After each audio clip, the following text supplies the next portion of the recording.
Vi lever i en verden i dag, hvor der er data på alting, og vi bliver præsenteret for utrolig meget data igennem vores hverdag. Det kan være udfordrende at undervise i. Det kan være ret teknisk, hvordan man tager noget data og laver en retvisende datavisualisering.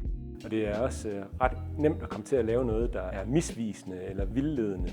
Derfor så er det essentielt, at vi får klædt vores unge på til at have en forståelse af både, hvordan afkoder man de her grafer og de her datavisualiseringer, men også hvordan de bliver skabt.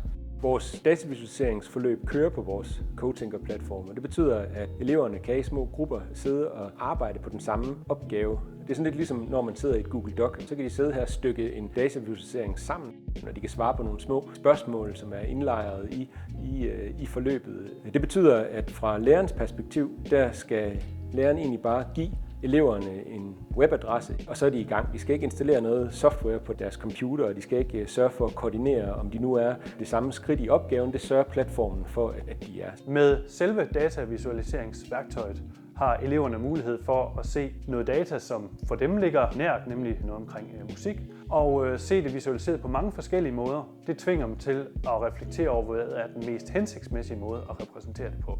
Vi har siddet og kigget på løsninger omkring data, om hvordan vi kan analysere data, og hvad vi kan se med misinformation på data, hvordan man kan manipulere dataene til at vise en bestemt holdning eller andet, for at vise noget meget voldsommere, end det egentlig er. Vi sætter eleverne i stand til at træffe nogle selvstændige valg, som gør, at de faktisk får brugt en faglighed til at sige noget om, hvorfor er den ene repræsentation bedre end den anden repræsentation.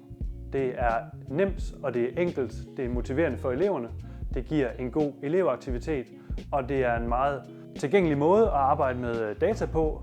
Det er rigtig vigtigt at lære eleverne om datavisualisering, dels fordi de kommer næsten alle til at arbejde med og stifte bekendtskab med data senere hen, men også fordi det er noget, man bliver udsat for rigtig mange steder, også i deres digitale verden, hvor man risikerer et element af manipulation, hvis man ikke selv er i stand til at kunne tage kritisk stilling til nogle af de repræsentationer, som man ser.